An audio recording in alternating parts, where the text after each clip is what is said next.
As-Sunnah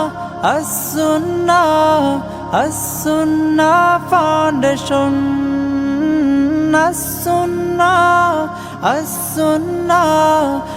As-Sunnah Foundation.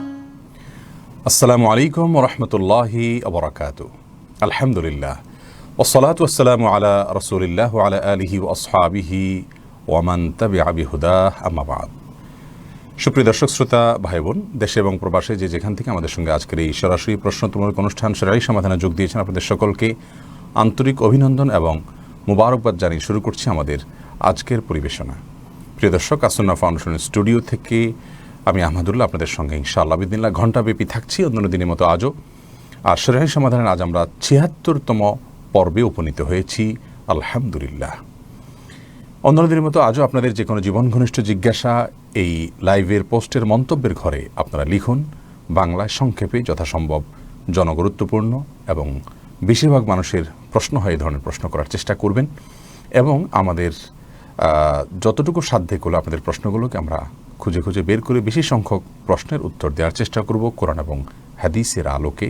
আল্লাহ তাআলা আমাদেরকে তৌফিক দান করুন। প্রিয় দর্শক, আমরা ইনশাআল্লাহ বিইذনিল্লাহ যথাসম্ভব অন্যান্য দিনের মতো আজও আপনাদেরকে বলছি একটা বিষয় আমরা লক্ষ্য করছি, আমাদের অ্যাডমিনদেরকে আমরা দৃষ্টি আকর্ষণ করছি, যারা বিভিন্ন প্রশ্নকর্তাদের প্রশ্নের মন্তব্যের ঘরে নিজের মন মতো জবাব দিয়ে থাকেন, তারা কাজটি গর্হিত কাজ করে থাকেন, কারণ প্রশ্নটি আপনাদের কাছে করা হয় না। তাছাড়া এখানে যারা উত্তর দিচ্ছেন তারা কতটা উত্তর দেওয়ার জন্য উপযুক্ত ব্যক্তি সেটিও আমরা নিশ্চিত নই। এক্ষেত্রে মানুষ বিভ্রান্তিতে পড়তে পারে, ভুল ধারণার মধ্যে পড়তে পারে। সেই জায়গা থেকে আমরা আপনাদের প্রতি বিনীতভাবে আরজ করছি যে অনুগ্রহ করে আপনারা কেউই কারোর প্রশ্নের উত্তর দেওয়ার চেষ্টা করবেন না। যথাসম্ভব যদি আপনি কোনো আলেমের প্রশ্ন জানা থাকে, বিশেষ করে আমাদের কোনো ভিডিও ফুটেজ থাকে, তাহলে সেক্ষেত্রে সেটিকে অথবা কোনো প্রশ্ন থাকলে সেই প্রশ্নকে আপনি শুধুমাত্র উল্লেখ করবেন। আল্লাহ তাআলা আমাদের সকলকে কল্যাণের পথে অগ্রসর থাকার তৌফিক দান করুন।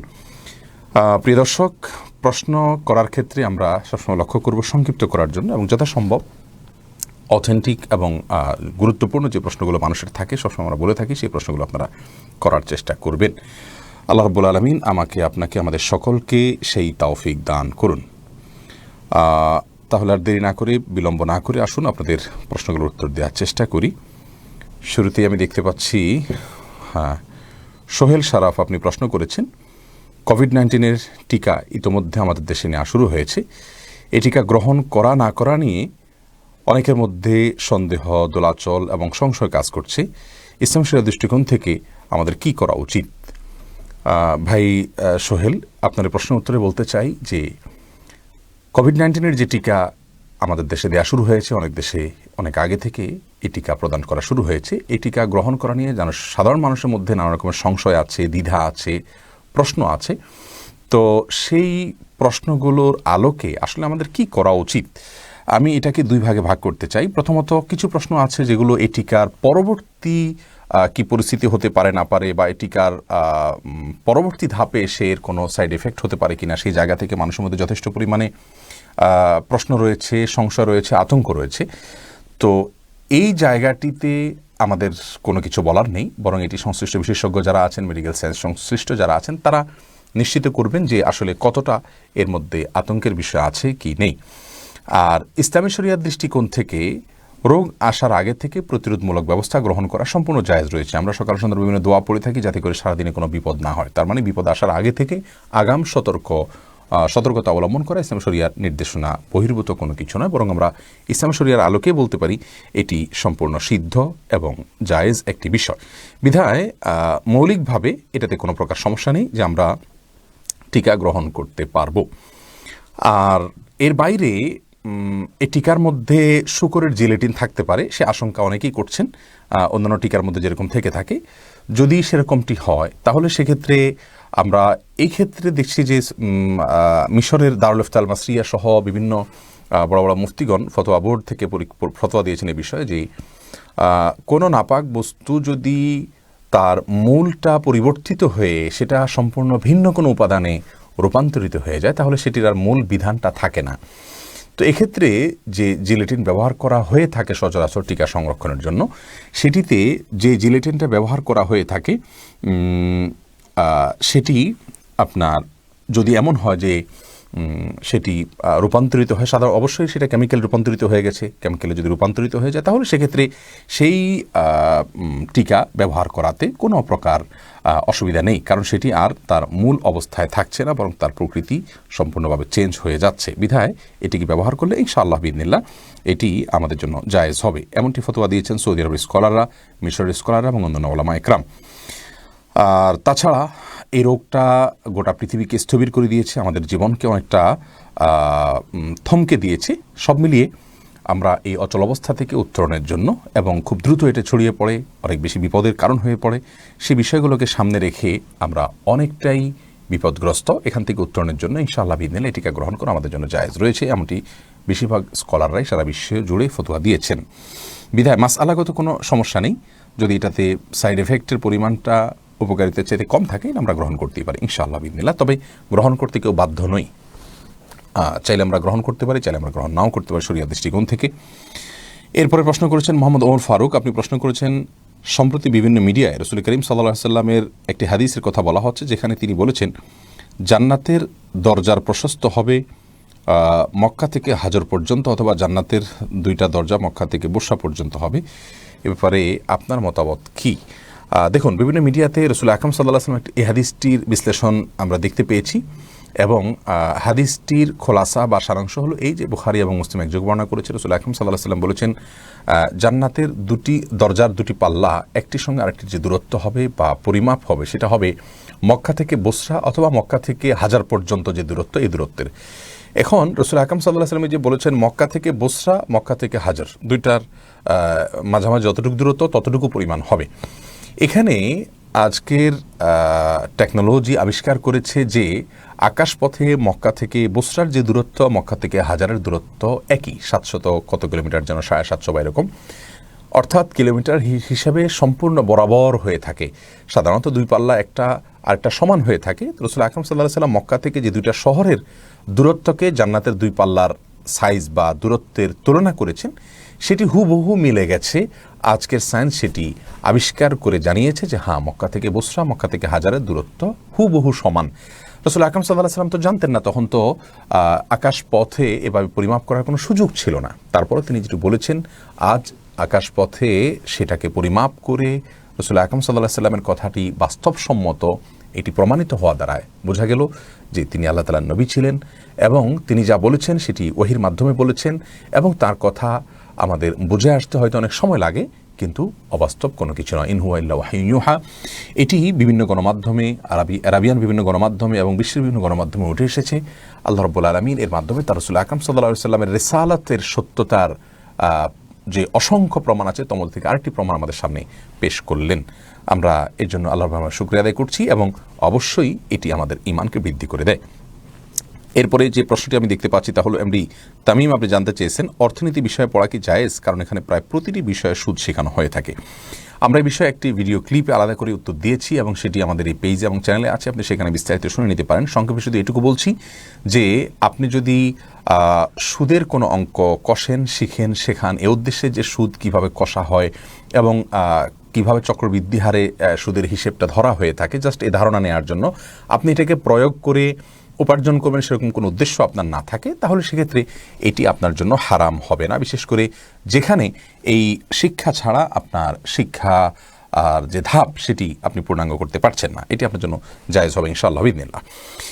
এরপরে বোন রেশমা বিনতে নজরুল, আপনি জানতে চেয়েছেন আমাদের ইসলামিক প্রোগ্রামে কর্মীদের ব্যক্তিগত মাসিক রিপোর্ট রাখতে হয়, যেমন কোরআনের আয়াত সংখ্যা, হাদিস সংখ্যা, জামাতে নামাজ সংখ্যা ইত্যাদি যা আদায় করা হয়েছে তা একটি কাগজে লিখে রিপোর্ট আকারে জমা দিতে হয়। এগুলো কি লোক দেখানো ইবাদতের মধ্যে গণ্য হবে? দয়া করে জানাবেন। বোন রেশমা, যদি নিজের তারবিয়াত বা নিজেকে পরিশুদ্ধ করবার প্রয়োজনে নিজের হিসেব সংরক্ষণ করে নিজেকে নিজে আপনার আত্মশুদ্ধি করার, যেটাকে আমরা বলি আত্মশুদ্ধির প্রয়োজনে যদি এরকমটি করা হয়, সাধারণত এরকম আত্মশুদ্ধির জন্যই করা হয়ে থাকে, তাহলে এটা ইনশাআল্লাহ বিইذনিল্লাহ রিয়া বা লৌকিকতা পর্যন্ত যাবে না।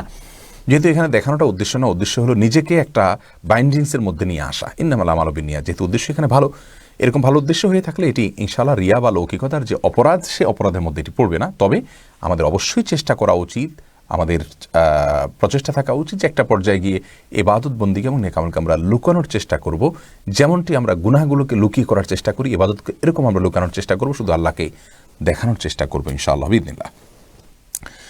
মুস্তাফিজুর রহমান আপনি জানতে চেয়েছেন, আমি জেনারেল শিক্ষিত, কোরআন হাদিস কম পড়া হয়, আমার বেশিরভাগ আমল ইসলামিক স্কলারদের আলোচনা থেকে শোনা। আমি বেশিরভাগ আমলই কোরআন ও সুন্নাহর রেফারেন্স যাই না, আমার আমলগুলো কি আল্লাহ তাআলা কবুল করবেন? ভাই মুস্তাফিজ, অত্যন্ত গুরুত্বপূর্ণ প্রশ্ন আপনি করেছেন। দেখুন, কোরআন এবং হাদিসের ইলম অর্জনের জন্য দুটি উপায় আছে। একটা হলো সরাসরি কোরআন হাদিস পড়ে আমরা সেখান থেকে অধ্যয়ন করে জানবো। আরেকটা হলো যে কোরআন এবং হাদিস নির্ভর যে সমস্ত ওলামা ইকরাম কথা বলেন, বিভিন্নভাবে আমরা নিরূপণ করে তাদের উপরে নিশ্চিত হতে পেরেছি, তাদের আলোচনা, তাদের দেওয়া রেফারেন্সের উপরে ভিত্তি করে, ভরসা করে, নির্ভর করে আমরা যদি আমল করি, সেটিও কিন্তু আলটিমেটলি কোরআন এবং সুন্নাহকে অনুসরণ করাই হবে।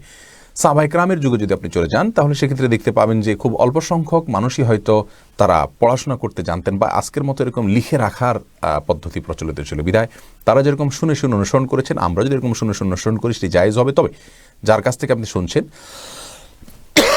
তিনি কোরআন এবং হাদিসের ভিত্তিতে বলছেন কিনা, এ বিষয়টি আপনাকে নিশ্চিত হওয়ার চেষ্টা করতে হবে। এবং যদি মোটামুটি আপনি আস্থা রাখতে পারেন, বিভিন্ন সময় দেখেছেন যে হ্যাঁ তার কথার সাথে কোরআন হাদিসের মিলে যায়, বা তার কথায় খুব অহরহ ভুল বিভ্রান্তি হয়, এমন নয়, তাহলে সেক্ষেত্রে আপনি ইনশাআল্লাহ বিইذনিল্লাহ তাকে অনুসরণ করলেই সেটি কোরআন হাদিসের অনুসরণ হিসাবে বিবেচ্য হবে, এবং কারণ আপনি আল্লাহর কাছে সওয়াব পাবেন। মুশফিক সালেহীন আপনি জানতে চেয়েছেন, নিজেকে কবিরা গুনাহ থেকে বাঁচানোর সর্বোত্তম উপায় কি? ভাই মুশফিক, গুনাহ থেকে বাঁচানোর জন্য আসলে সবচেয়ে বড় বিষয় হলো যে মুত্তাকি এবং নেককার মানুষ যারা আছেন, যারা নিজে গুনাহ থেকে বেঁচে থাকেন এবং গুনাহ থেকে বেঁচে থাকার জন্য কসরত করেন, তাকওয়া তাদের ভিতরে আছে, তাকওয়ার শক্তি তাদের অন্তরে আল্লাহ তাআলা দিয়েছেন, এসব মানুষগুলোর সঙ্গে আসলে থাকলে, তাদের সান্নিধ্যে থাকলে, তাদের কথাবার্তা শুনলে, তাদেরকে বন্ধু হিসাবে গ্রহণ করলে, প্রতি হিসাবে গ্রহণ করলে, তাদের সাথে উঠা বসা করলে নিজের ভিতরে তাকওয়ার চেতনাটা চলে আসে খুব দ্রুত। এই জন্য আল্লাহ তাআলা বলেছেন, ইয়া আইয়ুহাল্লাযীনা আমানুত্তাকুল্লাহ ওয়া কুনু মাআস সাদিকিন, হে ঈমানদার তোমরা আল্লাহকে ভয় করো, তাকওয়া অবলম্বন করো।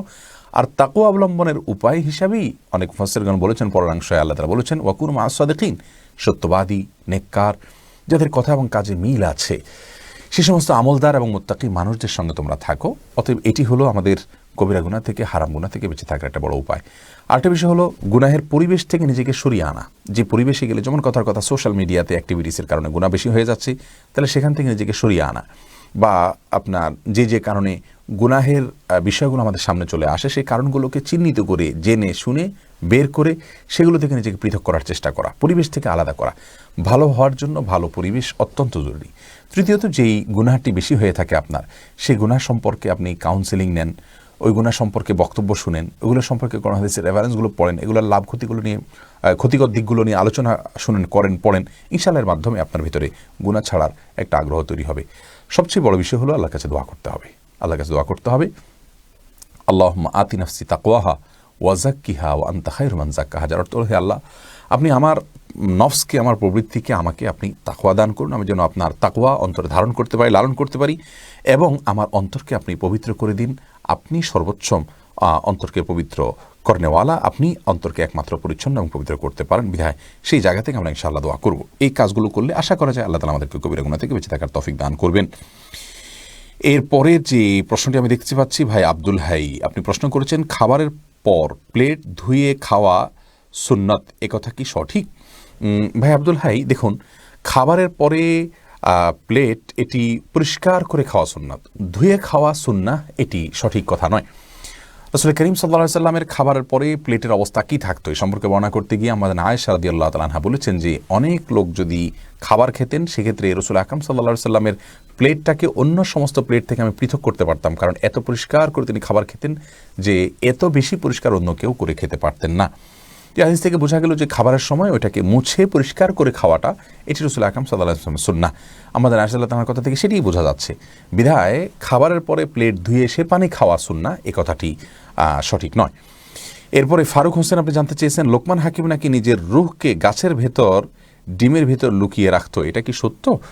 ভাই ফারুক হোসেন, এটি মন গড়া এবং ভিত্তিহীন কথা। লোকমান হাকিমের এরকম কোনো ব্যাপার, অর্থাৎ তিনি তার রুহকে গাছের ভিতরে বা কোনো কিছুতে লুকিয়ে রাখতেন, কেউ নিজের রুহকে নিজের কন্ট্রোলে আপনার কোনো কিছুর মধ্যে লুকিয়ে রাখতে পারে, এমনটি কিন্তু সঠিক কথা নয়।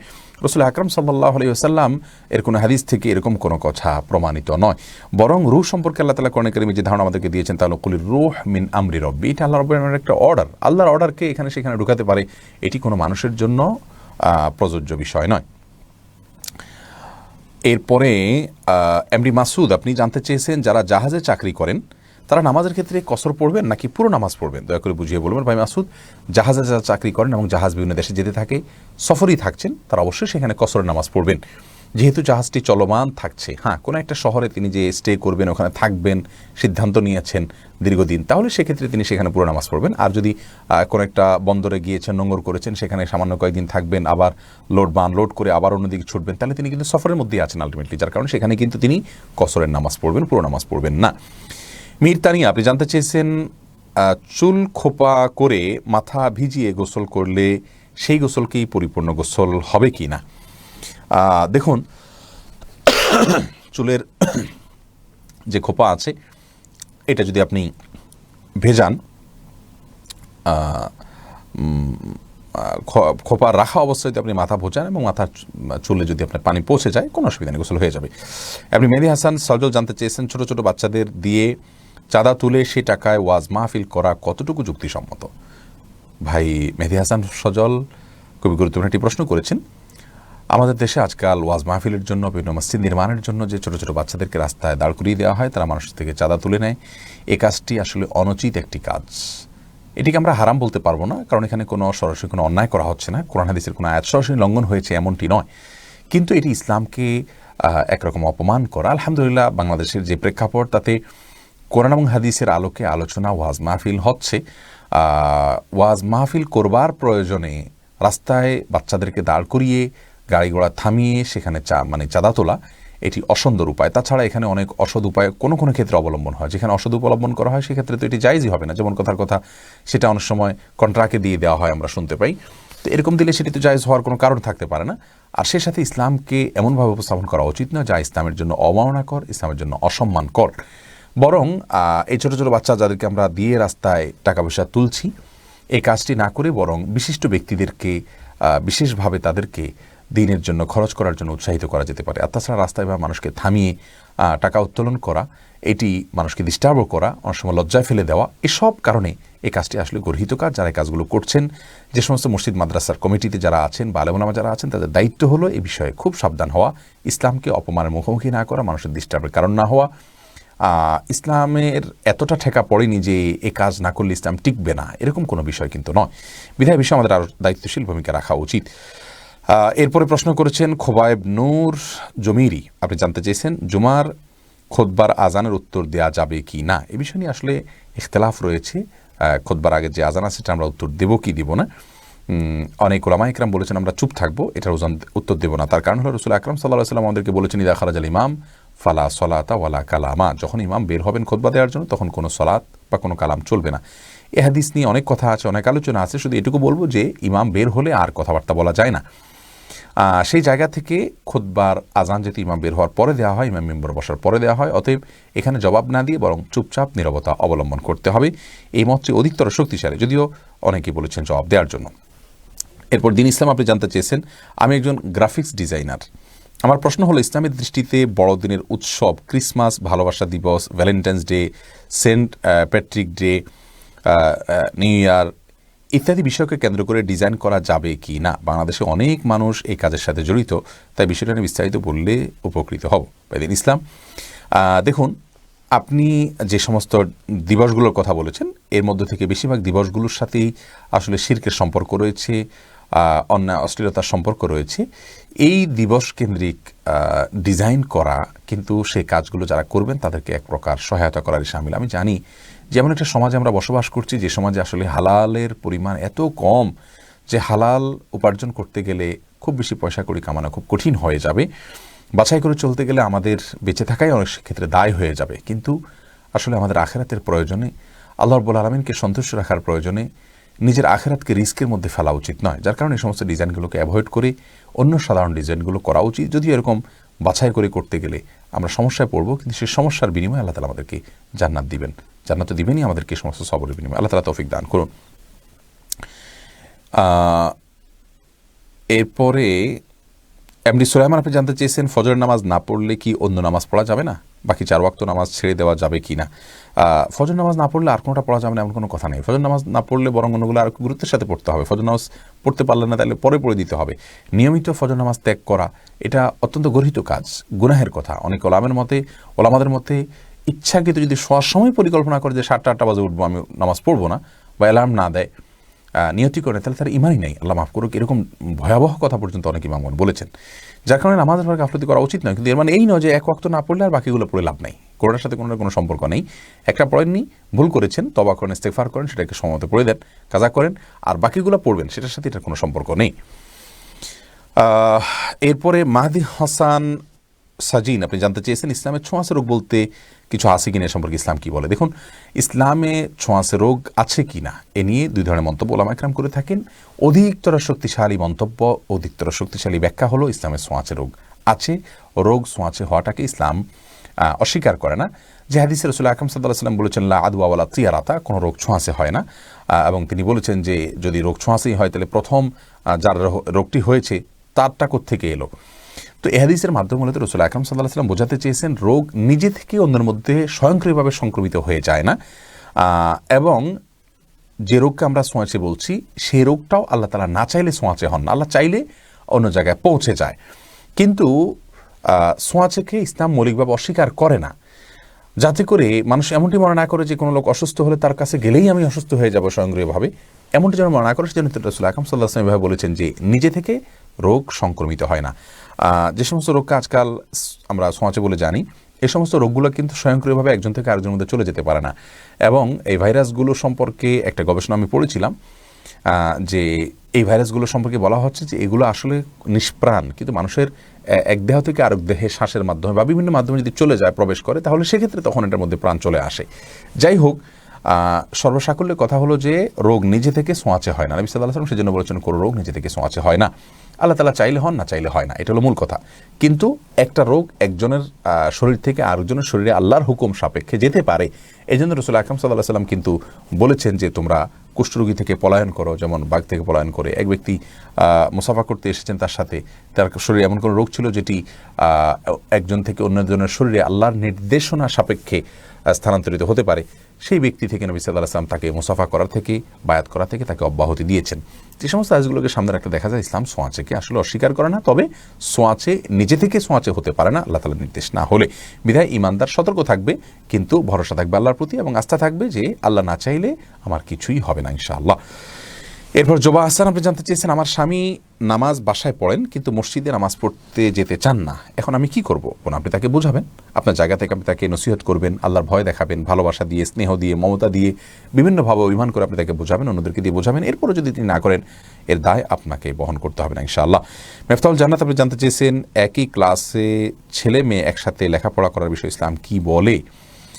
বোন মিফতাহুল জান্নাহ, আপনার এই প্রশ্নের উত্তর হলো যে ছেলে এবং মেয়ে একসঙ্গে যদি পড়াশোনা করেন, যেটাকে আমরা স্বশিক্ষা বলে থাকি, সেখানে যদি পর্দা না থাকে, মেয়েরা খোলামেলা থাকে, তাহলে তো সেটি হারাম হওয়ার পরে কোনো সন্দেহ নেই। কারণ আল্লাহ রাব্বুল আলামিন মেয়েদেরকে পর্দায় থাকতে বলেছেন, তাদের সৌন্দর্যকে প্রকাশ করতে নিষেধ করেছেন। এখানে সৌন্দর্য প্রকাশ হচ্ছে, ছেলেরাও তাদের দিকে দেখবেই, এটাই স্বাভাবিক। বিধায় এভাবে পড়া জায়েজ নাই। আর যদি মেয়েরা বোরকায় পরে পর্দায় থাকেন এবং ছেলেরা এক পাশে মেয়েরা এক পাশে থাকেন, মাঝখানে পার্টিশন থাকে, তাহলে এটি জায়েজ হতে পারে। অর্থাৎ পর্দার যে বিধিবিধান আছে সেগুলো দিয়ে মেনটেন করা হয়। আর যদি পার্টিশন না থাকে, দুই পাশে আলাদা আলাদা করে বসে, তাহলে সেটা অবশ্যই তাকওয়ার খেলাফ হবে, কারণ সেখানেও ফিতনার আশঙ্কা আছে। ইসলাম আমাদেরকে যে বিধিবিধানগুলোর কথা বলেছে, আল্লাহ তাআলা যে আদেশ দিয়েছেন, সেগুলো আমাদের কল্যাণার্থে দিয়েছেন। সমাজ যাতে বিশৃঙ্খলা না হয়, ব্যত্যয় না হয়, পরিস্থিতি যেন খারাপের দিকে না যায়। অতএব সেই জায়গা থেকে আমাদের চেষ্টা করা উচিত আল্লাহ রাব্বুল আলামিনের আদেশগুলোকে মেনে চলা। সহশিক্ষা বা একসাথে বা মিশ্রণ জায়েজ নাই। আর যদি বসতেই হয়, তাহলে পাশাপাশি না বসে সামনে ছেলেরা, এরপরে পেছনে মেয়েরা বসবে পর্দার সাথে। রাসূল আকরাম সাল্লাল্লাহু আলাইহি ওয়াসাল্লাম বলেছেন, খায়রু সুফুফির রিজালি আউয়ালুহা ওয়া খায়রু সুফুফিন নিসাই আখিরুহা। ছেলেদের একসাথে যদি মেয়েদের সাথে নামাজ পড়তে হয় মসজিদে, তাহলে সেক্ষেত্রে সামনে ছেলেদের কাতার হওয়া উত্তম, আর মেয়েদের কাতার পেছনে থাকা উত্তম। সেটা অবশ্যই পর্দার বিধিবিধানকে মেনে। এরপরে শাহনাজ ফাতেমা বোন, আপনি জানতে চেয়েছেন নারীদের জন্য একা একা কাবাঘর তওয়াফ করা যায় যাচ্ছে কিনা।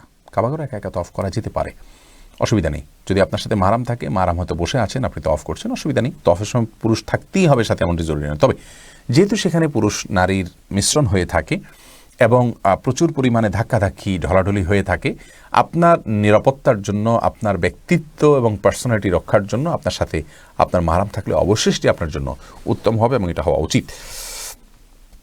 এরপরে যে প্রশ্নটা আমি দেখতে পাচ্ছি, জুয়েল হাসান আপনি জানতে চাইছেন হাজব্যান্ডের সমস্যা থাকলে ওয়াইফ তালাক দিতে পারবে কি না।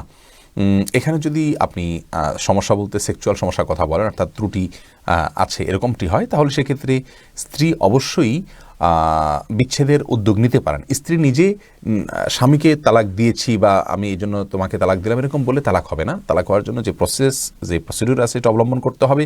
যদি কাবিননামার ফর্ম ফিল আপ হয়ে থাকে, সিগনেচার করে থাকে স্বামী স্ত্রী উভয়ে, তাহলে 18 নম্বর কলামে লেখা আছে স্ত্রীর যদি জৈবিক অধিকার আদায় না করেন স্বামী, বা স্ত্রীর বিশেষ কিছু অধিকার যদি আদায় না করেন, তাহলে সেক্ষেত্রে স্ত্রী নিজের প্রতি নিজে তালাক গ্রহণ করতে পারেন, এটাকে অর্পিত তালাক বলে। তো সেটাকে তিনি প্রয়োগ করতে পারেন, অথবা আদালতের মাধ্যমে তিনি অবশ্যই বিচ্ছিন্নতার পথে হাঁটতে পারেন। তবে যদি সেটি নিরাময়যোগ্য হয়, অবশ্যই সেই চেষ্টাটা আগে করা উচিত। রেজওয়ানা করিম রেতু আপনি জানতে চেয়েছেন রব্বানা লাকাল হামদ নাকি রব্বানা ওয়ালাকাল হামদ। বোন, দুই রকমই হাদিসে আছে। রব্বানা লাকাল হামদ এমনটি যেমন রয়েছে, রুকু থেকে উঠে দোয়া পড়তে পারেন। আবার কোনো কোনো রিওয়ায়াতে রব্বানা ওয়ালাকাল হামদ আছে, কোনো কোনো রিওয়ায়াতে রব্বানা আল্লাহুম্মা রব্বানা লাকাল হামদ বা আল্লাহুম্মা রব্বানা ওয়ালাকাল হামদ আছে। যে কোনোটা পড়লেই হয়ে যাবে। কাসরাতুল মাবানি তাদুল্লু আলা কাসরাতিল মাআনি, আরবিতে একটি কথা আছে যে শব্দ বেশি হলে তার মর্ম নিশ্চয়ই বেশি হয়। এই জন্য রব্বানা লাকাল হামদ বলার চাইতে রব্বানা ওয়ালাকাল হামদ বললে বেশি উত্তম হবে। অর্থ হলো, হে আমার রব, আর আপনার জন্য প্রশংসা আমি জ্ঞাপন করছি। দুইটাই হাদিসে রয়েছে, কোনো অসুবিধা নেই, বিশুদ্ধ হাদিসে রয়েছে। এমডি রিয়াজ ইসলাম আপনি জানতে চেয়েছেন অবৈধভাবে জমি দখল সম্পর্কে কিছু বলবেন। অবৈধভাবে জমি দখল নিয়ে একটি ভিডিও ক্লিপ আমাদের এই পেজে আছে, বোধহয় গত 8-10 দিন অথবা সপ্তাহ 2 মধ্যে আপলোড হয়েছে। আপনি মেহরবানি করে সেটা দেখে নেবেন। অন্যের জমি নিজের নামে লিখে নেওয়া বা অবৈধভাবে জমি দখল করা, আইল ঠেলে জমির পরিমাণ বাড়ানো, এই বিষয়গুলো হারাম কাজ। এই হারাম কাজগুলো যারা করবে, অন্যের জমি যদি এক বিগত পরিমাণকে আত্মসাৎ করে, তাহলে আল্লাহ রাব্বুল আলামিন 7 তবক জমিনকে তার গলায়, 7 তবক ল্যান্ডকে তার গলায় আল্লাহ তাআলা ঝুলিয়ে দিবেন। এরপরে সাবরিন সুলতানা হাফসা আপনি জানতে চেয়েছেন মেয়েদের সাইকেল স্কুটি চালানো জায়েজ আছে কিনা। যদি মেয়েদের যে নারীত্ব আছে, মাতৃত্ব আছে, পার্সোনালিটি আছে, তাদের যে ব্যক্তিত্ব আছে, সেটি বজায় রেখে যদি এটি করতে পারেন, কোনো অসুবিধা নেই। পর্দার বিধিবিধানগুলো যদি মেনে যদি করতে পারেন, কোনো অসুবিধা নেই। কিন্তু সচরাচর এই কাজগুলো করতে গেলে তাদের সে প্রাইভেসি, তাদের যে ব্যক্তিত্ব, তাদের যে শারীরিক অবকাঠামো, সেগুলোকে সৌন্দর্যের মধ্যে রেখে, সৌন্দর্য বলতে আমি বোঝাতে চাচ্ছি তার পার্সোনালিটি এবং ব্যক্তিত্বকে রক্ষা করে চালানোটা খুব একটা হয়ে ওঠে না। এটা হলো বাস্তবতা। তো সেটা যেন না হয় সেদিকটা খেয়াল করতে হবে। এখানে মূল বিষয়টা হলো পর্দা। তার কোনো সৌন্দর্য, শরীরের কোনো অংশ প্রকাশিত হয়ে না যায়, অড না দেখায়, পুরুষরা তাকে নিয়ে বাজে চিন্তা করবার কোনো স্কোপ না পায়। তাদের বিষয়ে আল্লাহ রাব্বুল আলামিন এতটা সেন্সিটিভ রেখেছেন, এতটা স্পর্শকাতর, যে এই স্পর্শকাতরতা থেকে আমরা যারা আজ অস্বীকার করছি, তারা কিন্তু সমাজের ব্যত্যয়গুলো দেখতে পাচ্ছি। প্রতি মুহূর্তে তথাকথিত উন্নত দেশগুলোতে নারী নিগ্রহের শিকার হচ্ছে। প্রতি মুহূর্তে, প্রতি সেকেন্ডে অগণিত নারী নিগ্রহের শিকার হচ্ছে। কোনো আধুনিকতা, কোনো আপনার সিসি ক্যামেরা, কোনো আপনার আধুনিক ব্যবস্থাপনা কিন্তু তাদের নিরাপত্তা দিতে পারছে না, এবং কিয়ামত পর্যন্ত পারবেও না, যতদিন পর্যন্ত আল্লাহ রাব্বুল আলামিনের এই পর্দার বিধানকে আমরা মেনে না নেব। অতএব বাস্তবতায় আমাদেরকে ফিরে আসতেই হবে। হ্যাঁ, পর্দা করার পরেও হয়, আপনারা অনেকে বলেন, সেগুলোর উত্তর আমরা অনেকবার দিয়েছি, কেন পর্দার করার পর আর করে হয়ে থাকে এই ধরনের ঘটনাগুলো। এরপরে অতএব স্কুটি বাস সাইকেল চালাতে পারেন যদি সেটা আমরা যে বলেছি, শর্ত বলেছি, এটা মেনে যদি করতে পারেন। খালিলুল ইসলাম আপনি জানতে চেয়েছেন বিয়ে করতে চাই কিন্তু পরিবার এখন দিতে চায় না, আমি কি নিজে নিজে বিয়ে করতে পারবো? আপনি পুরুষ মানুষ হয়ে থাকলে, প্রাপ্তবয়স্ক হয়ে থাকলে আপনি বিয়ে করতে পারেন। আপনার কাছে মহানা থাকলে, স্ত্রীর যদি হক আদায় করার ন্যূনতম ব্যবস্থা থাকে, আপনি বিয়ে করতে পারেন। তবে অবশ্যই অভিভাবককে আস্থায় এনে করাটা আপনার জন্য অধিকতর কল্যাণকর। অভিভাবক যদি দিনের বিষয় বুঝ না থাকে, ছেলের গুনাহ থেকে বেঁচে থাকার ব্যাপারে তাদের সে সিরিয়াসনেস না থাকে, তাহলে তাদেরকে দিনী চেতনা তাদের ভিতরে আনা উচিত, তাদেরকে বোঝানো উচিত, আস্থায় আনা উচিত, এবং নিজের উপরে যথেষ্ট পরিমাণে আপনার স্বাবলম্বী হওয়ার চেষ্টা করা উচিত। মা বাবাকে খুশি করার জন্য হালাল এবং বৈধ উপায় যত পদ্ধতি আছে সবগুলো অবলম্বন করে তাদেরকে আস্থায় এনে করতে পারে, এটা বেশি উত্তম। কিন্তু না করলেও আপনার বিয়ে হয়ে যাবে ইনশাআল্লাহ বিদিনিল্লাহ। এরপরে আমি যে প্রশ্নটি দেখতে পাচ্ছি তা হলো, এক ভাই প্রশ্ন করেছেন যে আজকাল অনেক ছেলেদেরকে দেখা যায় যে তারা নিজের স্ত্রীর কথায় মা বাবার সঙ্গে বেয়াদবি করেন, তাদের বিষয়ে আপনি কি বলবেন? দেখুন, মা বাবার সঙ্গে স্ত্রীর কথা শুনে বেয়াদবি করা এটা কপালপোড়া এবং হতভাগা ছাড়া আর কারোর দ্বারায় হতে পারে না। কারণ জন্মদাতা মা বাবা তাদের চাইতে বড় আপন কোনো ব্যক্তির জন্য তার স্বামী অথবা স্ত্রী কখনো হতে পারেন না। অবশ্যই তাদেরকে ভালোবাসতে হবে, কিন্তু মা বাবার চাইতে বেশি নয়। তবে হ্যাঁ, আবার মা বাবার প্রতি অতি ভালোবাসার কারণে স্ত্রীর প্রতি বা স্বামীর প্রতি কোনো প্রকার অবিচার জুলুম যেন না হয় সে বিষয়ে খেয়াল করতে হবে। আসলে কার কি হক আছে, মা বাবার পাওনা কি, স্ত্রীর পাওনা কি, স্বামীর পাওনা কি, এগুলো যদি আমরা জানতে পারি তাহলে ইনশাআল্লাহ বিদিনিল্লাহ আমাদের দ্বারা জুলুম জিনিসটা হবে না, আমরা ব্যালেন্স করতে পারবো এবং সমতা আনতে পারবো, এবং সেটি আমাদের করা উচিত আল্লাহর কাছ থেকে পুরস্কার পাওয়ার জন্য এবং মুক্তি লাভের প্রয়োজনে। এরপরে আমি যে প্রশ্নটি দেখতে পাচ্ছি তা হলো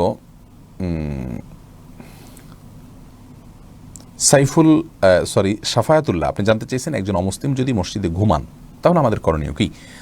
দেখুন, অমুসলিম মসজিদে অবস্থান করা জায়েজ আছে কিনা এ সম্পর্কে আমরা রাসূল আকরাম সাল্লাল্লাহু আলাইহি ওয়াসাল্লাম একটা হাদিস থেকে নির্দেশনা পাই। আমরা জানি যে একজন অমুসলিম যিনি কোনো একটি গোত্র প্রধান ছিলেন, রাসূল আকরাম সাল্লাল্লাহু আলাইহি ওয়াসাল্লামের সাহাবীরা তাকে গ্রেপ্তার করে নিয়ে এসেছেন কোনো একটি যুদ্ধবন্দী হিসাবে বা কোনো একটা ঘটনার প্রেক্ষিতে।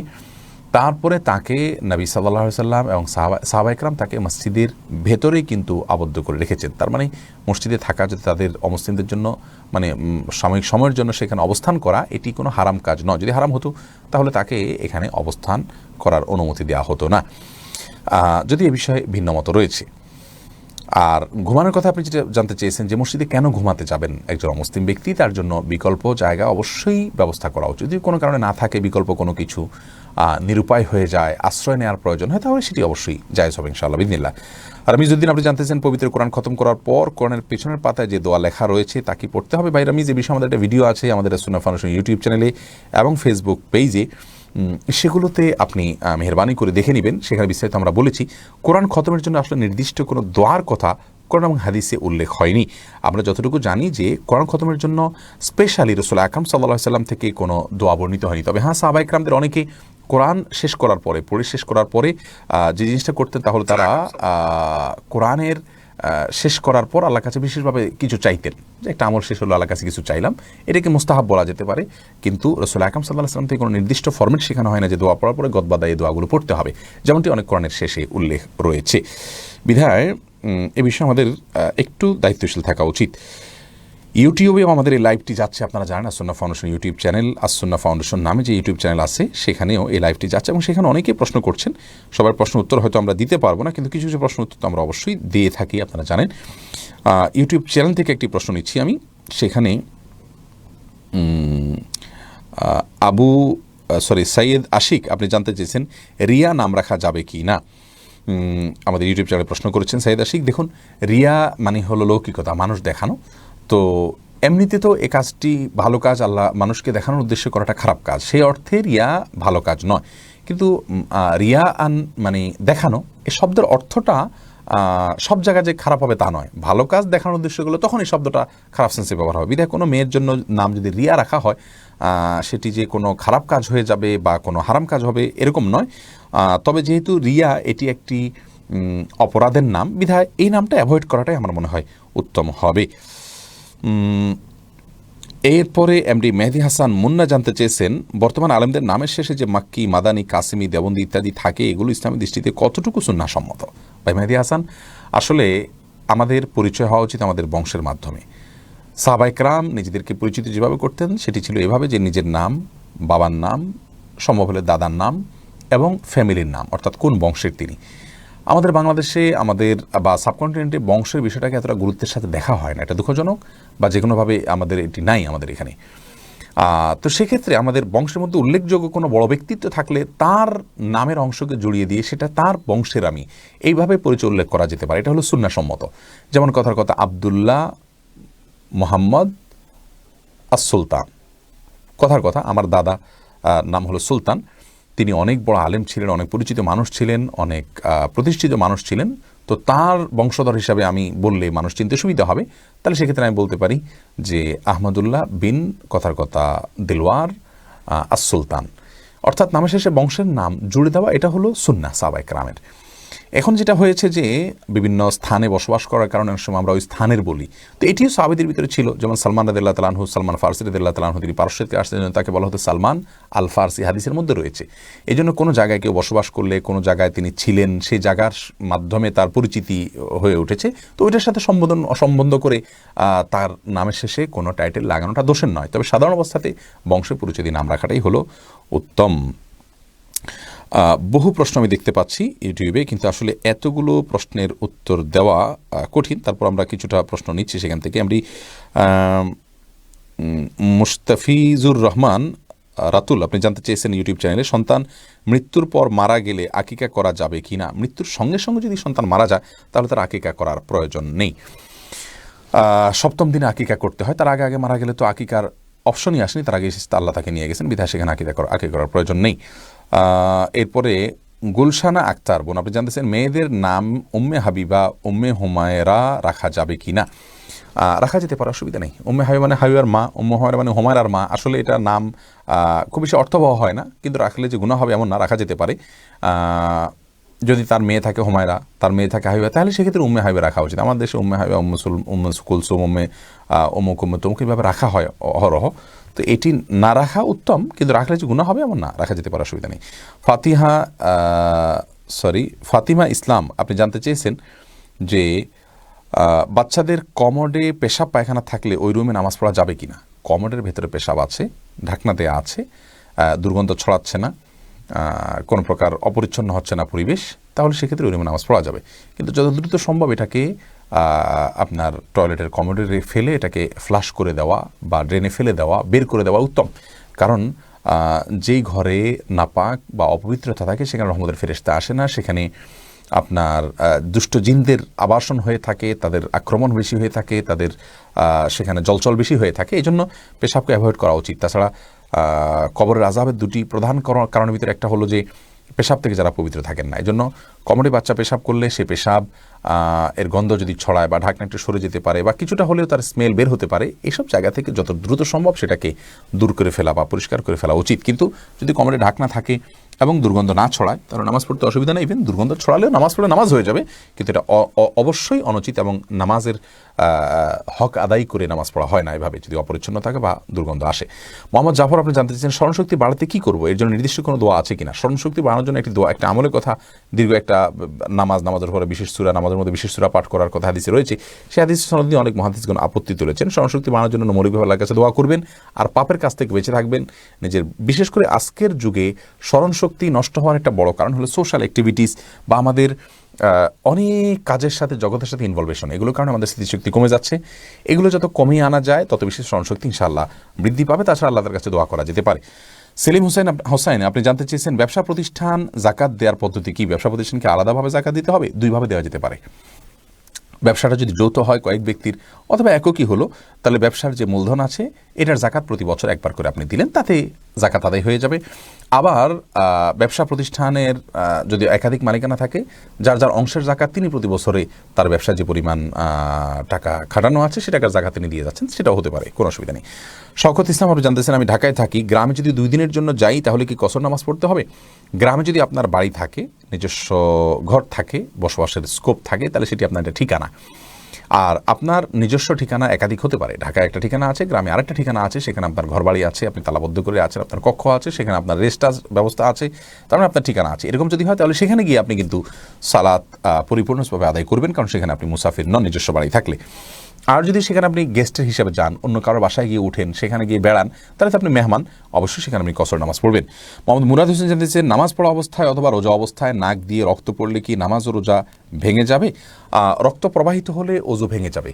এই মতটি অধিকতর বিশুদ্ধতর বলে আমরা মনে করি, যদিও এর বিপরীতে অনেক আমাদের মতে রক্ত প্রবাহিত হলে ওযু ভঙ্গ হবে না, এবং পক্ষে বিপক্ষে দলিল আছে বিস্তারিত, আমরা সেদিকে যেতে পারবো না। সংক্ষিপ্ত এই ভাষণের মধ্যে শুধু এটুকু বলছি যে নাক দিয়ে যদি রক্ত পড়ে গড়িয়ে পড়ে তাহলে আপনার ওযু ভঙ্গ হয়ে যাবে, আর ওযু ভঙ্গ হলে নামাজ ভঙ্গ হবে। এরপর আপনাকে পরিচ্ছন্ন হয়ে পবিত্র হয়ে রক্তর প্রবাহ বন্ধ করে আপনাকে সালাত আদায় করতে হবে।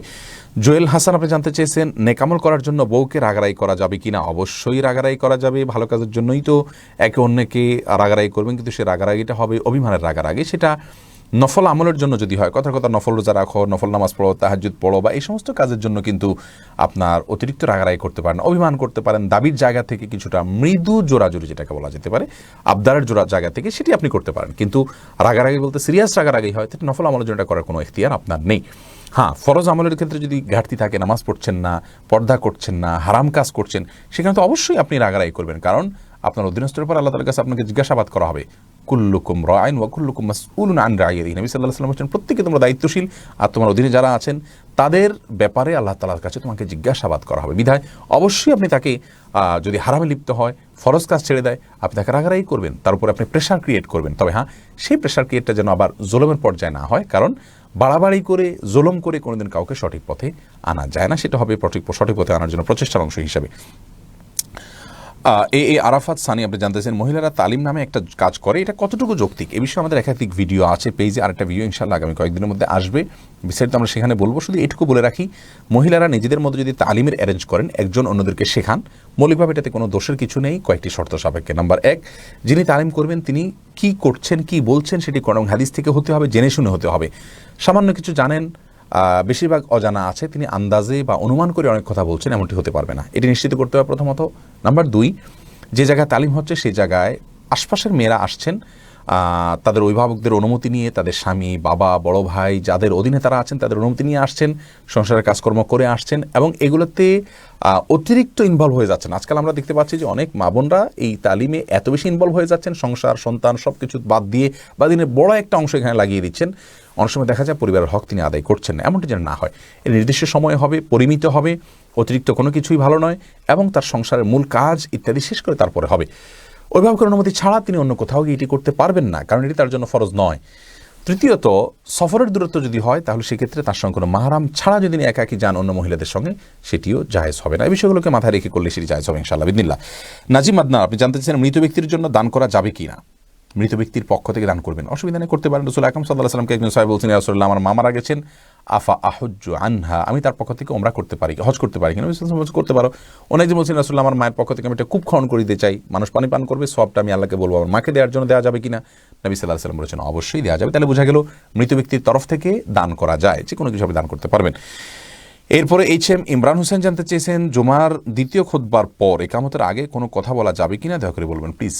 খুতবা শেষ হয়ে গেছে, সালাত শুরু হয়ে গেছে, তখন আমরা অন্য কোনো কথা বলার প্রয়োজন হলে বলতে পারবো ইনশাআল্লাহ বিইذনিল্লাহ, যেহেতু খুতবার শেষ হয়ে গেছে। যতক্ষণ খুতবা চলবে ততক্ষণ পর্যন্ত অন্য কোনো কথা বলা উচিত নয় খুতবা চলাকালীন সময়। সাদিয়া সাফরিন, আপনি জানতে চাচ্ছেন ইফতার করা অবস্থায় আজানের উত্তর দেওয়ার বিধান কি? ইফতারের ফাঁকে ফাঁকে আপনি আজানের উত্তর দিতে পারেন। ইফতার করছেন, ফাঁকে ফাঁকে আজানের উত্তর দিয়ে দিয়ে চলে যাচ্ছেন, এটি করতে পারেন।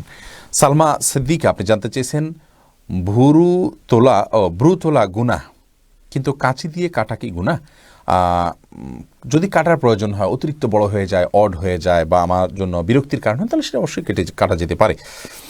সিদ্দিকুর রহমান জানতেছেন, কবিরাজ বলেছেন চেহারা দেখেই বলে দিবে বাচ্চা হবে কিনা, এ ধরনের কবিরাজ দ্বারা চিকিৎসা করা যাবে কিনা? না, এ ধরনের কবিরাজ দ্বারা চিকিৎসা করা যাবে না। বিশেষ করে কবিরাজ যদি মহিলা হন আর তিনি যদি মুখাবয়ব দেখে বুঝতে পারেন তিনি প্রেগনেন্ট কিনা, তাহলে সেটা অনুমান অভিজ্ঞতার উপরে বলতে পারেন, কিন্তু বাচ্চা এর ভবিষ্যতে হবে কি হবে না, নাকি বন্ধা হবে, এরকম কোনো কথা চেহারা দেখে বলে দিবেন এমনটি যদি কেউ বলেন, তাহলে সেটি অবশ্যই তার ভণ্ডামির একটি বড় প্রমাণ হবে, এই ব্যক্তির আশ্রয় নেওয়া জায়েজ হবে না। মহসেনা, কারণ হলো আল্লাহ রাব্বুল আলামিন কোরআনে কারিমে বলেছেন যে ওমা তাদরি নাফসুন মাজা তাকসিবু গাদা, ওমা, এই আয়াতের মধ্যে আল্লাহ তাআলা বলেছেন যে আর এবং কেউ জানে না যে মাহফিল আরহাম, মাতৃগর্ভে কি আছে না আছে, কারোর গর্ভের সন্তান আছে না নাই, এটি আগে থেকে আগাম কেউ বলে দিতে পারে না। অতএব চেহারা দেখেই বলে দেওয়ার যদি কেউ দাবি করে, তাহলে সেটি হয় শিরক বা কোনো আপনার জাদু, এগুলোর আশ্রয় নেওয়া, অথবা মিথ্যাবাদিতা। বিধায় এই সমস্ত লোককে অবশ্যই অ্যাভয়েড করা উচিত। এরপরে আমি যে প্রশ্নটি আমি দেখতে পাচ্ছি সেটা হলো মোহসেন মমতাজ, আপনি জানতে চেয়েছেন বেপরদা মুসলিম বান্ধবীর সাথে চলাফেরা করলে তার বিপদে আপদে পাশে থাকলে কি গুনাহ হবে? কোনো বান্ধবী যদি বেপরদা হন, তার সাথে চলাফেরার কারণে যদি আপনি তার দ্বারা প্রভাবিত হবেন এমন আশঙ্কা না থাকে, বরং আপনি তার সঙ্গে চলাফেরা করছেন যে আপনি তাকে প্রভাবিত করার চেষ্টা করছেন, তাহলে সেক্ষেত্রে কোনো অসুবিধা নেই। এবং বিপদ আপদে পড়লে যে কোনো মানুষের সাহায্য করা যাবে, বেপরদা মুসলিম কেন, অমুসলিমও যদি কেউ বিপদে পড়েন অবশ্যই তাকে সাহায্য করাতে কোনো অসুবিধা নেই। জোয়েল হাসান আপনি জানতে চাইছেন মৃত ব্যক্তি কি দুনিয়ার কারোর জন্য আল্লাহর কাছে দোয়া করতে পারে? না, মৃত ব্যক্তি দুনিয়ার কারোর জন্য আল্লাহর কাছে দোয়া করতে পারে এবং কোনো ধারণা কোনো দিক থেকে আমাদেরকে দেওয়া হয়নি।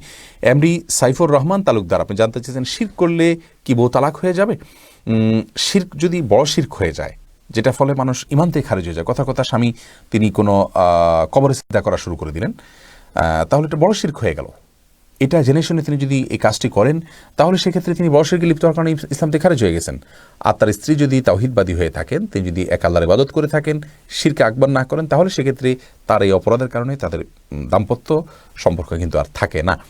এমনি তুহিন আলী জানতেছেন নাবির নিচে প্যান্ট পরা থাকলে কি নামাজ হবে? নাবির নিচে প্যান্ট পরা আছে কিন্তু নাবিটা দেখা যাচ্ছে না, উপরে আপনার কোনো কাপড় চোপড় আছে, তাহলে নামাজ হয়ে যাবে, কোনো অসুবিধা নেই। এরপরে মোহাম্মদ রনি জানতে চেয়েছেন জোহর নামাজের সময় স্বল্পতায় 4 রাকাত সুন্নাত নামাজ না পড়লে ফরজের পর পড়ার বিধান কি? জোহরের নামাজের সময় স্বল্পতার কারণে 4 রাকাত সুন্নাত যদি পড়ার সুযোগ না থাকে, তাহলে সেক্ষেত্রে আপনি অবশ্যই ফরজের পরে পড়তে পারেন। রাসূল আকরাম সাল্লাল্লাহু আলাইহি ওয়াসাল্লাম একবার জোহরের আগের 4 রাকাত সুন্নাত পড়তে পারেননি, গেস্ট এসেছিলেন, তাদেরকে নিয়ে ব্যস্ত হয়ে পড়েছেন, পরবর্তী তিনি এই সালাতটা পড়ে দিয়েছেন। বিধায় বোঝা গেল যে জোহরের আগের 4 রাকাত সুন্নাত কোনো কারণে বাদ গেলে ফরজের পরে 2 রাকাত সুন্নাত আগে পড়বেন, এরপরে 4 রাকাত সুন্নাত আপনি কাজা করতে পারবেন।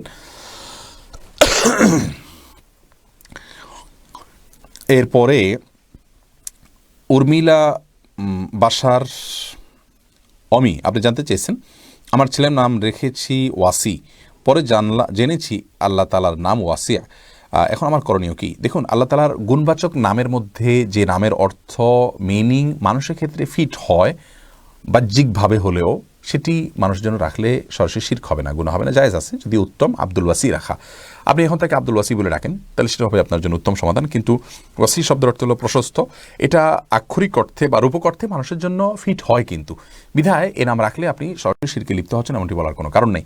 আল্লাহর কিছু নাম আছে যেমন রাজ্জাক, রিজিক দাতা, এটা মানুষ হতে পারে না। আল্লাহ তাআলা কিছু গুণবাচক নাম আছে যেমন গাফফার, মহাক্ষমাশীল, এটা কোনো মানুষ হতে পারে না।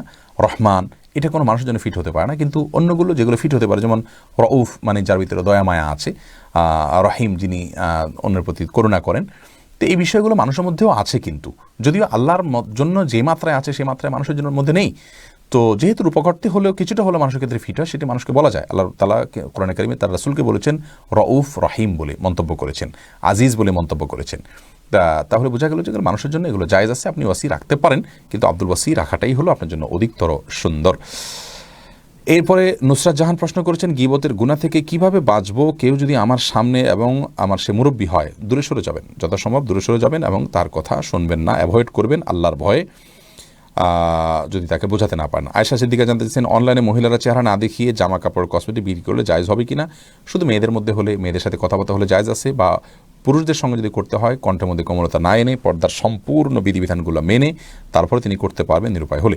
আজিজ আল আমিন আপনি জানতে চাইছেন সামান্য পরিমাণ পারফিউম ব্যবহার করা যাবে কিনা? পারফিউমের মধ্যে যে অ্যালকোহলটা থাকে, আমরা বলেছি এই অ্যালকোহল ব্যবহার করলে এটি ব্যবহার করা নাপাক হবে না, এটাই হলো বিশুদ্ধতম মত, এবং অ্যারাবিক স্কলারদের বেশিরভাগ মতে এটি, এবং এই মতটা অধিকতর যুক্তিসঙ্গত হওয়ার অনেক কারণের ভিতরে একটা হলো এখানে যে কেমিক্যালটা ইউজ করে, একটা হলে বাষ্প হয়ে চলে যায়, দ্বিতীয়ত হলো যে এটি খাবারের যে অ্যালকোহল সেটি নয়, বরং এটি এক ধরনের অ্যালকোহল, এক ধরনের কেমিক্যাল জাতীয়। তো যার কারণে এটিকে ওলামা ইকরাম জায়েজ বলেছেন। আর এই ব্যাখ্যা আমার নয়, এই ব্যাখ্যা সৌদি আরবের সর্বোচ্চ ওলামা পরিষদের অনেক সদস্যদের এবং শেখ মোহাম্মদ আল উসাইমিন, মোহাম্মদ সাল্লাহ আল মুনাজ্জিদ হাফিজাহুল্লাহর আরও অনেক ওলামা ইকরামের। আজিজ আলামিনা প্রশ্ন দিয়েছি এমএসটি সুমি আপনি জানতে চেয়েছেন আমার 2 থেকে 2.5 লাখ টাকার গহনা আছে, তাহলে কি জাকাত দিতে হবে? শুধু স্বর্ণ যদি থাকে 7.5 ভরির নিচে থাকলে জাকাত দিতে হবে না, স্বর্ণের সাথে টাকা থাকলে দুইটা মিলিয়ে রূপার যে নেসাব 52.5 তোলা হয়ে গেলে জাকাত দিতে হবে। রাশিদুল ইসলাম বাবু জানতে চেয়েছেন কতটুকু ইসলামিক জ্ঞান অর্জন করা আবশ্যক? যতটুকু হলে আপনার দৈনন্দিন যে আল্লাহর নির্দেশগুলো আছে সেগুলো মেনে চলতে পারেন। যেমন নামাজ সম্পর্কে এলেম, ফরজের এলেম, নামাজের মধ্যে কোন কোন কাজগুলো ফরজ সেটা জানা আপনার জন্য ফরজ, কোনগুলো ওয়াজিব সেটা জানা আপনার জন্য ওয়াজিব, কোনগুলো সুন্নাত নামাজের সে কাজগুলো জানা আপনার জন্য সুন্নাত। তেমনিভাবে আপনি ব্যবসা করতে চান, ব্যবসার ভিতরে হালাল কোনটা হারাম কোনটা এটা জানা আপনার জন্য ওয়াজিব। লেনদেন করবেন, সেখানে হালাল হারাম জানা ওয়াজিব। যখন যে জিনিসটির মুখোমুখি হবেন সেই বিষয় সম্পর্কিত কোরআন হাদিসের ইলম অর্জন করা, ফরজ ইলম অর্জন করা আপনার জন্য ফরজ হবে, নফল ইলম জানা আপনার জন্য নফল হবে। এই জন্য আরবিতে একটি প্রবাদ আছে, আফজাল ইলম ইলমুল হাল ওয়া আফদালুল আমালি হিফজুল হাল। সবচেয়ে উত্তম ইলম হলো আপনার সময়ের ইলম, আর সবচাইতে উত্তম ইলম, সবচেয়ে উত্তম ইলম হলো যেটা মানুষ পরিস্থিতির মুখোমুখি হয়ে শিখে, সেটা হলো উত্তম ইলম এবং প্রয়োজনীয় ইলম। মোহাম্মদ কাউসার জানতেছেন, দোকানের সিকিউরিটি বাবদ যে টাকা দেয়া আছে সেটার কি জাকাত দিতে হবে কিনা? জি, যিনি টাকাটা দিয়েছেন সিকিউরিটি বাবদ তিনি এটা জাকাত দিতে হবে, যেহেতু টাকাটা মালিক মূলত তিনি, যিনি নিয়েছেন তিনি তো মালিক নন, তার কাছে দেওয়া আছে, অতএব জাকাত মালিককে দিয়ে যেতে হবে। এরপর এবং সুমি আপনি জানতেছেন গর্ভবতী মায়েদের জন্য বিশেষ কোনো আমল আছে কিনা? এই বিষয়ে আমাদের একটা ভিডিও আছে, মেহরবানি করে দেখে নেবেন, আমাদের পেজ এবং চ্যানেলে আছে, আপনি সার্চ করলে পেয়ে যাবেন গর্ভবতী মেয়েদের জন্য আমল। বিশেষ কোনো আমল কোরআন হাদিসে বলা হয়নি, তারা চেষ্টা করবেন তা গর্ভে থাকার জন্য, আল্লাহ যেন সহজ করেন সেজন্য দোয়া করবেন, গর্ভ খালাস হওয়াটাকে, অনাগত সন্তানের জন্য সূরা ফুরকানের শেষ আয়াত পড়বেন, দোয়া পড়বেন, এবং এই জাতীয় কাজগুলোর মাধ্যমে নিজের অনাগত সন্তান যেন ভালো হয়, নেককার হয়, চক্ষু শীতলকারী হয়, এবং নিজের যে একটা বড় ধরনের একটা আপনার গর্ভ খালাসের মতো একটা বিষয় তার সামনে আছে, যেন সজালাভ করেন সেজন্য দোয়া করবেন। মোহাম্মদ আতিক জানতে চেয়েছেন, গোয়েন্দা সংস্থা বা গুপ্তচর বৃত্তি করা ইসলামে জায়েজ কিনা? ইসলামের কল্যাণে, মানুষের কল্যাণে গুপ্তচর বৃত্তি করা জায়েজ রয়েছে। রাসূল আকরাম সাল্লাল্লাহু আলাইহি ওয়াসাল্লাম আমরা জানি যে একজন সাহাবীকে পাঠিয়েছেন, একজন মহিলা তিনি গুপ্তচর ছিলেন অমুসলিমদের পক্ষ থেকে, তার গুপ্তচর বৃত্তিটা উদ্ধার করবার জন্য পাঠিয়েছেন সাহাবা ইকরাম, কিন্তু গুপ্তচরের মতোই অনেকটা আপনার তার সেই ইয়েগুলোকে, তার সেই চিঠি নিয়ে যাচ্ছিল, সেটিকে উদ্ঘাটন করার চেষ্টা করেছেন। বিধায় আপনার উদ্দেশ্যটা কি সেটা হলো বিষয়। আপনি যদি কোনো ব্যক্তির পেছনে লাগেন তার দোষ আবিষ্কার করার জন্য, তাহলে সেটি জায়েজ নয়। আল্লাহ তাআলা বলেছেন, ওয়ালা তাজাসসু, তোমরা একে অন্যের বিরুদ্ধে পেছনে লেগো না, একে অন্যের দোষ আবিষ্কার করার জন্য উঠে পড়ে লেগো না। তবে হ্যাঁ, জাতীয় স্বার্থে, দেশের স্বার্থে, সাধারণ মানুষের নিরাপত্তার স্বার্থে আপনার কারো পেছনে গুপ্তচুরি করতে হলে পেশা হিসাবে নিয়ে সেটি করা জায়েজ আছে। অবশ্যই তার জন্য শর্তগুলো মেনে চলতে হবে। আজকাল তো আইনশৃঙ্খলা বাহিনীতে যারা কাজ করছেন, অনেক ভাইরা আছেন যারা হয়তো, আল্লাহ মাফ করুক, আল্লাহর সে ভয় না থাকার কারণে অকারণে মানুষকে নাজেহাল করেন, এবং গুপ্তচর বৃত্তি কেন, অন্যান্য কাজ করতেই কেন সময় গুনাহে আমরা লিপ্ত হই, সেটি যেন না হয়। এরপরে আহমদ সাজু আপনি জানতে চেয়েছেন, মানুষের শরীরে জিন ভূতের আসর বা উপরি বাতাস, এটা ইসলামের ভিত্তিতে কতটুকু সঠিক? হ্যাঁ, মানুষের উপরে জিনের প্রভাব পড়তে পারে। রাসূল আকরাম সাল্লাল্লাহু আলাইহি ওয়াসাল্লাম বিভিন্ন হাদিস থেকে আমরা জানতে পারি যে মানুষের মধ্যে জিনের প্রভাব হতে পারে, আর সেটা থেকে বাঁচার জন্য অনেক আমল আছে, উপায় আছে। এই বিষয়ে আমাদের একটা ভিডিও আছে, মেহরবানি করে সেটি দেখে নেবেন। জিনের যে উপদ্রব, সেটি কোরআনে কারীমের বিভিন্ন জায়গা থেকে, আয়াত থেকে আমরা বুঝতে পারি যে মানুষের উপরে আপনার জিনের প্রভাব, দুষ্ট জিনের প্রভাব পড়ে।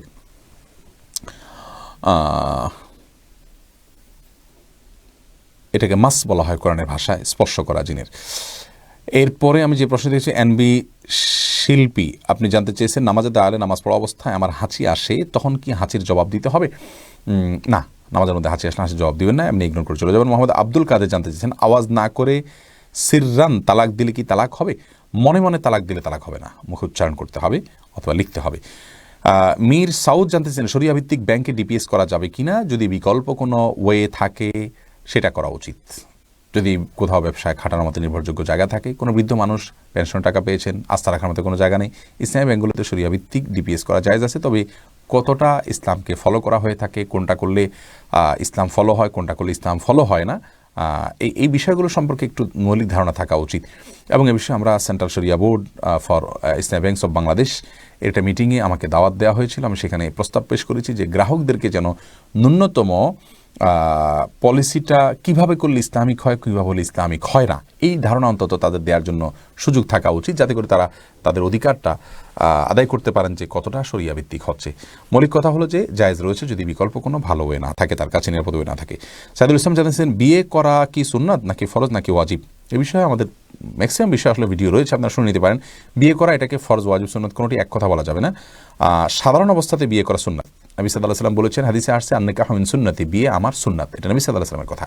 বিধায় সাধারণ অবস্থাতে, সাধারণ অবস্থা কাকে বলা হয়? যে অবস্থায় একজন মানুষের বিয়ে করার সঙ্গতি আছে, আর্থিক সঙ্গতি আছে, শারীরিক সঙ্গতি আছে, কিন্তু বিয়ে না করলে তিনি যে গুনাহে লিপ্ত হবেন এত ভয়ও নেই, কিন্তু চাইলে তিনি করতে পারেন, সুযোগ আছে, এরকম অবস্থা বিয়ে সুন্নাত। আর যদি বিয়ে করার মতো সামর্থ্য আছে, না করলে তিনি গুনাহে লিপ্ত হয়ে যাচ্ছেন, তাহলে বিবাহ করে নিজের চরিত্র রক্ষা করা তার জন্য ফরজ। আর যদি বিবাহ করার কোনো সামর্থ্য না থাকে তাহলে তার জন্য বিয়ে করা জায়েজ নাই। এরপরে এইচ আশিক, আপনি জানতেছেন মানুষের উপর জিন ভূতের আসর ইসলাম কতটা সত্যি? এটা উত্তর দিয়েছি। কামারউদ্দিন সম্ভবত আপনি প্রশ্ন করেছেন, কোনো মেয়ে বিয়ে ছাড়া কৃত্রিম উপায়ে গর্ভধারণ করলে এটা জায়েজ হবে কি না? কৃত্রিম উপায়ে গর্ভধারণ করা বিয়ে ছাড়া তো করার কোনো প্রশ্নই ওঠে না। বিয়ে যদি হয়ে থাকে তাহলে স্বামী স্ত্রীর বীর্য, ডিম্বাণু, শুক্রাণু এটাকে একত্র করে বিশেষ কিছু শর্ত মেনে টেস্ট টিউব বেবি নিলে সেটি জায়েজ রয়েছে। বিয়ে ছাড়া যদি হয় অন্য কোনো ওয়েতে সেটি জায়েজ হবে না। শহীদুল ইসলাম জানিয়েছেন কিয়ামতের দিন সর্বপ্রথম নামাজের হিসাব নেওয়া হবে।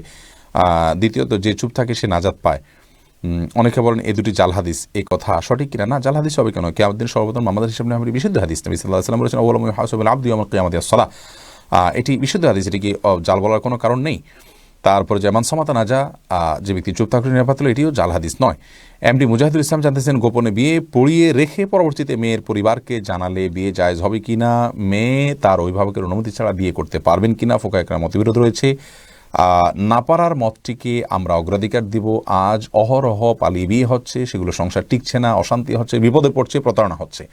বিধায় মেয়েদের অবশ্যই অভিভাবকদের অনুমতি নিয়ে বিয়ের পদক্ষেপ করা উচিত। আর বিয়ে জিনিসটা পালিয়ে করার জিনিস না, এটা অবৈধ কাজ না। কোন কোন হাদিসে রয়েছে আলিনু হাজার নিকাহ, এই বিবাহকে তোমরা প্রকাশ্যে করো। অতএব আপনি পালিয়ে বিয়ে করবেন, এটি কিন্তু ইসলাম সমর্থন করে না। নিসরাত জাহান জানতেছেন তহা নাম রাখা যাবে কি না? নামের অর্থ কি? রাখা যেতে পারে, কোনো অসুবিধা নেই। নামের অর্থ আল্লাহ ছাড়া কেউ ভালো জানেন না, কারণ এটা হরুফে মুকাত্তাআত, কোরআনে কারিমে কিছু শব্দ আছে যেগুলোর অর্থ আল্লাহ ছাড়া কেউ জানেন না। তবে অনেকে বলেছেন, মুফাসসিররা বলেছেন এটি আল্লাহ রাসূল আকরাম সাল্লাল্লাহু আলাইহি ওয়াসাল্লামের একটি নাম। আল্লাহু আলাম, আল্লাহ ভালো জানেন। মোহাম্মদ এইচ.এম. ফজলে রাব্বি জানতে চেয়েছেন রিয়াদ নাম রাখা যাবে কিনা? যাবে, কোনো অসুবিধা। রিয়াদ মানে বাগান। এমনি জাকারিয়া জানতেছেন তাড়াতাড়ি যেন বিয়ে করতে পারে সেজন্য কি আমল করব?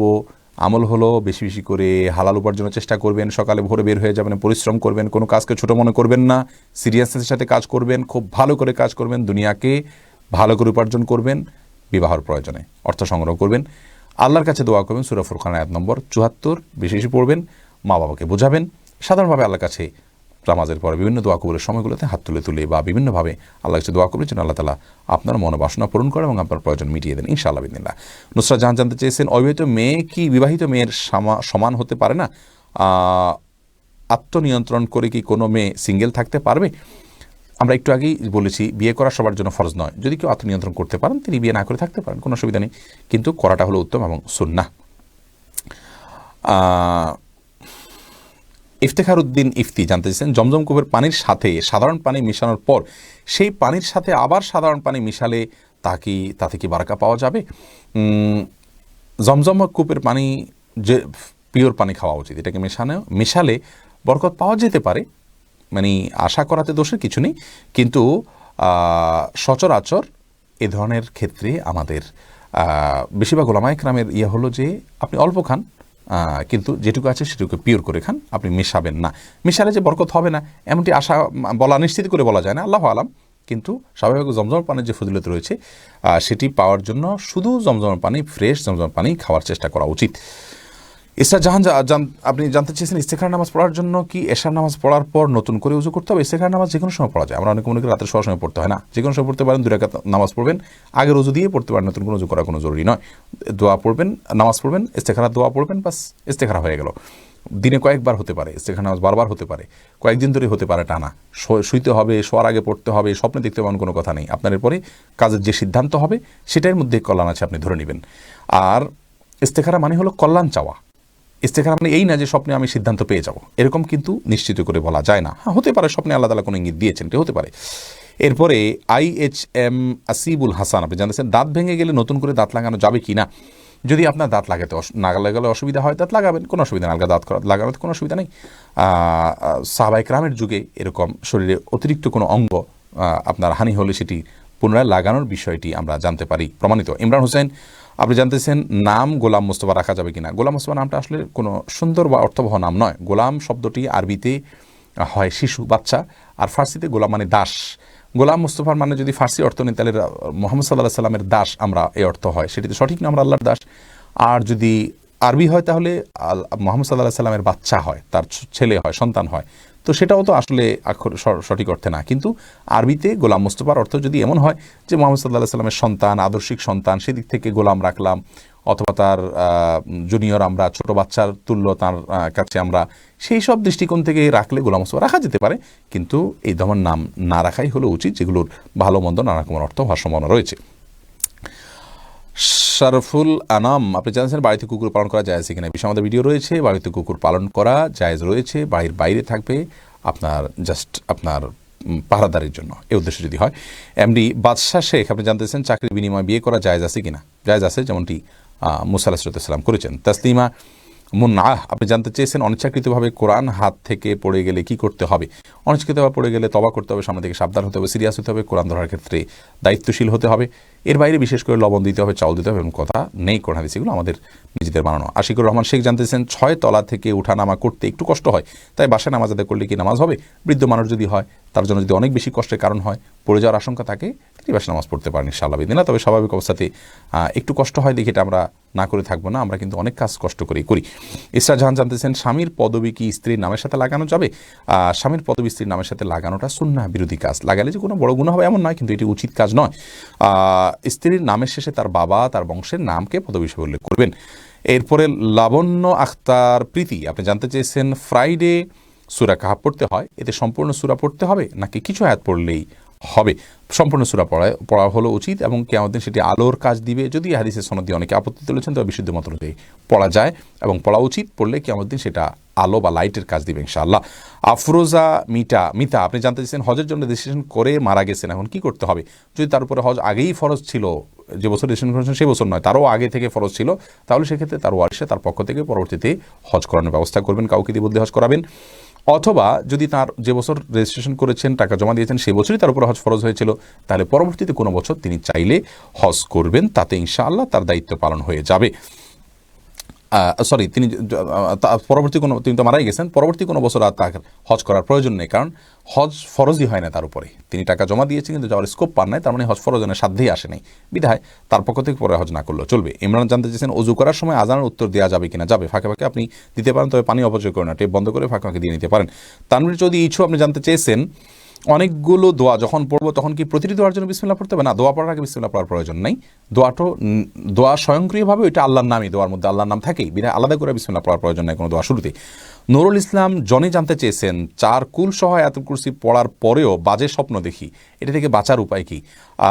অনেক সময় এগুলো শারীরিক দুর্বলতার কারণে হয়ে থাকে। আপনি ডক্টর শরণাপন্ন হতে পারেন, অজু করে শুবেন এবং দুঃস্বপ্ন দেখলে বাম পাশে থুতু ফেলবেন, 3 বার আমন্তু বিল্লাহে পড়বেন, থুতু বলতে হালকা করে।